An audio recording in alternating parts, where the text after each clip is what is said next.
So I've got 20 minutes, if I can make this work. Yeah, there you go. I've got 20 minutes, and that's all. Anybody from Yale University here? Okay, you'll know the old 1950s, 40s Yale communication studies, whole series of studies, and what they looked at was how to do a great lecture. And one of the things that they found was in the first 2 or 3 minutes, you're not listening to what I'm saying, you're just deciding whether you like me or not, okay? I'm a nice guy. The next 10 to 15 minutes, you'll concentrate, and at the 20-minute mark, your mind's turning off. And often what happens is you start to have sexual fantasies, okay? So when I see that glazed look, I know my time is up. I don't need to watch this, okay? This is my thesis. Social, economic, technological, and political factors necessitate a big change in the way government and social programs operate. We don't have a choice. We have to respond to this. A more citizen-focused and systemic approach to social program delivery is indicated by all the evidence and data that we have. And we also know that marketing principles can add value to this. This is our message. This is what we bring. Okay, what I'm going to cover, 3 things. The opportunity and necessity to act. What a citizen-focused state and social programs might look like. We've got some good examples already. And how the systematic application of social marketing, not just in projects, but influencing policy and strategy, can add some real value. Okay, we all stand on the shoulders of people that go before, and thank you for those kind comments, John. The comments I'm going to give to you here are not just mine. In fact, they're largely not mine.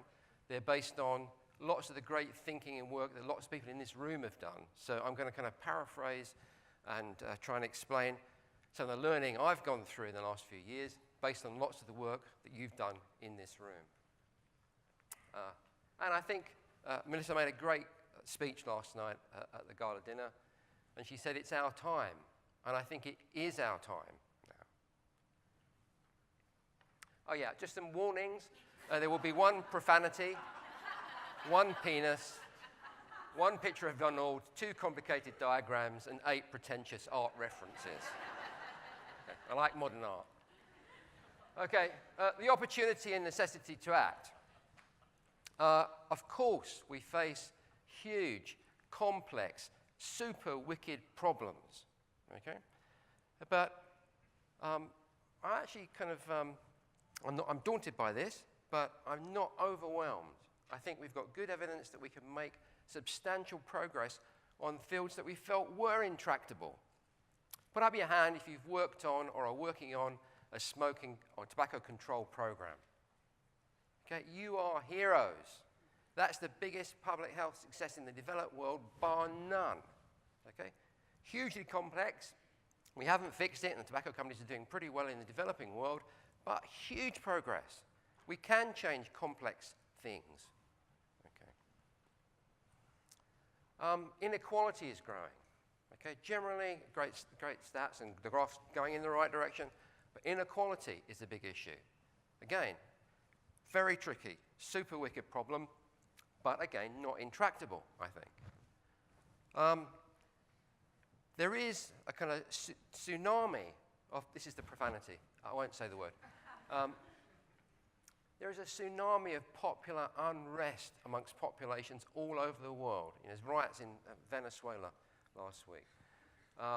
Lots of stuff like Brexit and election results here. Because there's fear, there's anger, there's pessimism out there. I think we need to be rationally optimistic about what can happen. In terms of some of the recent political upheaval and results, there's this kind of mantra amongst some of us, the intelligentsia, that the people went off message. They got it wrong. They're stupid. They don't know what they're doing. Okay? This is incredibly arrogant way of thinking about things. This is patronizing. Our job, if we're marketers, is to understand all of our communities and work with them and understand what we can do to move them out of that fear and pessimism into a more productive way of thinking. One of the big, if you look at global megatrends around the world, falling trust in all kinds of authority. Okay, you can see a whole range of people. There are obviously people like journalists and politicians are scum, according to most of us, but at least professors, only 20% of what I say is bullshit. Okay. We've got huge failure in many social programs. We see them every day, millions of dollars being spent on programs that don't work. We know they don't work. The tragedy is we don't stop them. Short term often, high cost, little understanding of behavior. Focus on activity. How many things did you do? Poor coordination, poor evaluation. Okay? Not acceptable. Part of our job is to kill these things. Okay? This is one of those lovely spurious statistics. Less than $1 of out of 100 that are spent, do we know anything about whether it's having an effect or not? Okay, we have to improve this situation. Okay, so this can lead to a lot of despair about it's all we're all doomed. There's no salvation to this. The system is too complicated. It's going to come and bite us even if we try and do good things. I don't buy that. Okay, I understand it, but I don't think it's the answer. So I want us to be rationally optimistic and think about what we know about how we can tackle some of these super wicked problems. Question. What do you think the life expectancy in the world is today as a whole out of those answers? Answer, 70. Okay? The world is getting healthier and better. There's never been a better time to be alive than now, or to be born than now. Okay. The number of children dying in developed countries has plummeted. Those graphs that Elizabeth showed us, the story in those graphs is, look at where we've already come. That's a huge success. Okay. We've got also, over the last 20 plus years, really helpful contributions from a whole range of behavioral sciences that we can now feed into developing more effective programs. There is a danger with this, of course. There's a trap. The answer to everything is nudging, et cetera, okay, which is not true. It's very helpful, and I think we've probably reached peak nudge now in terms of social policy. This is useful social, psychological science. Let's use all of those insights, but probably on their own, they're not enough, and we know actually that they're not. General reviews, but been both European and UK reviews of lots of the evidence about using things like nudge, and the central conclusions are, first of all, nudges and their alike are useful in isolation. If they're used in isolation, they're going to be less useful. What we need to do is have them as part of an overall, more systemic kind of approach. Of course we would use the science. Okay. Yeah, so what do we do? What's coming next? What do we need to do next in terms of ramping up the effectiveness of our programs? Well, what we need is a systematic evidence and data and insight-driven approach. And I'm going to unpick some of that for you.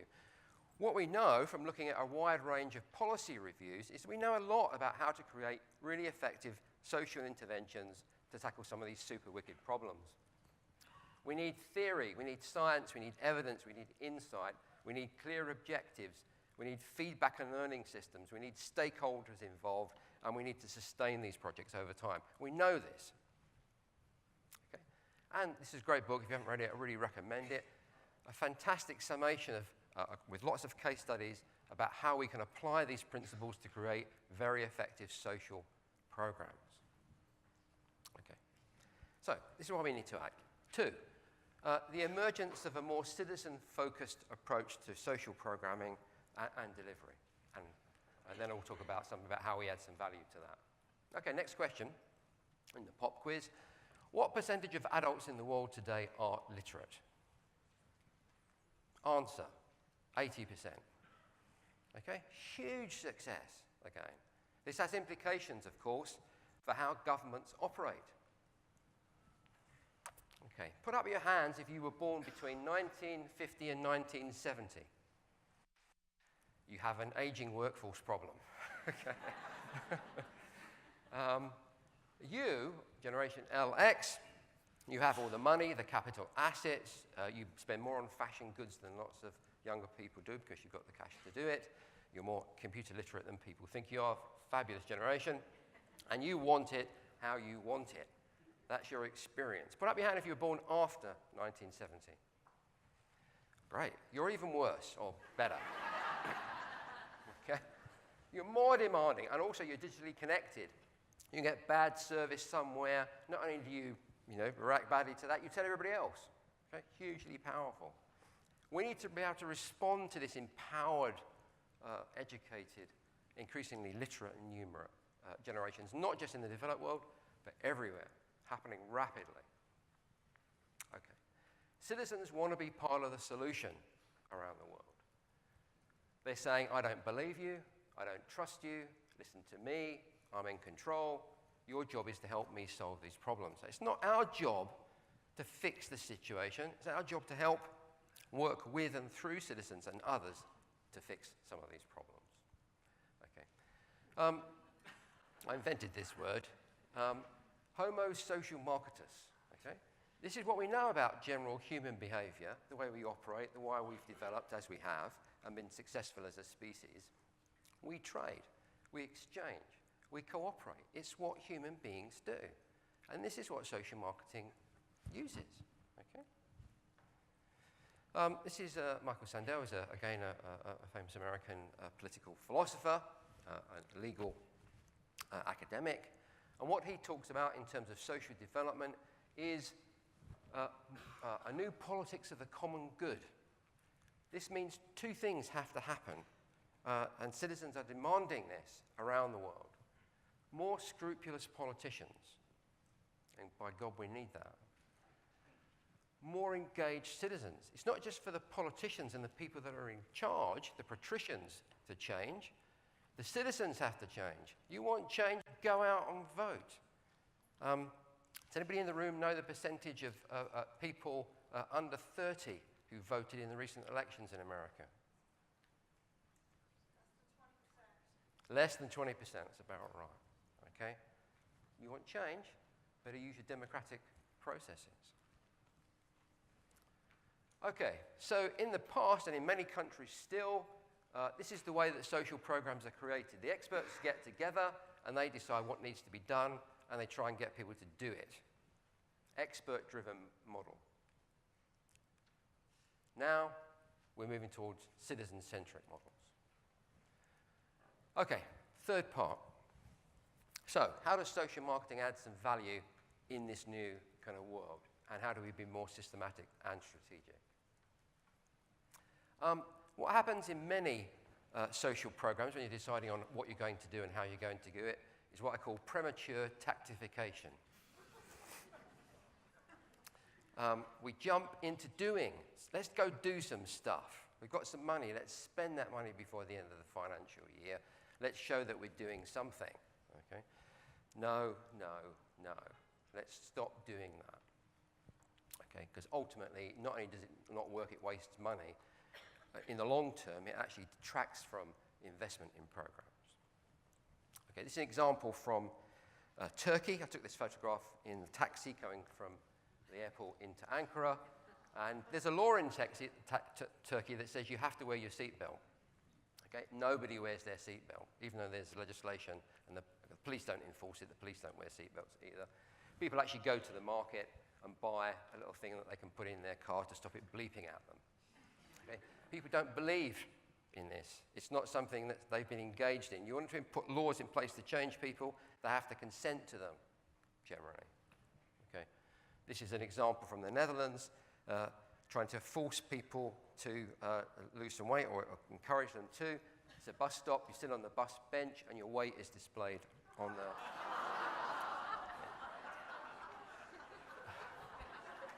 This might work.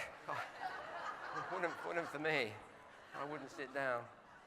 This is my favorite one. I found this one about a week ago. This is from, if we've got some colleagues from Mexico, I'm sure you're not involved in this project. There's a problem in Mexico of women being kind of touched inappropriately on the metro, and so somebody came up, some bright spark, with the idea of removing one of the seats to kind of raise awareness. and almost they kind of put a molded penis. And then when people try and sit down on it, they go, oh, what was that? And that's supposed to, encourage them to think about not touching people, men touching women inappropriately. Well, this might work, but my guess is it won't. Okay?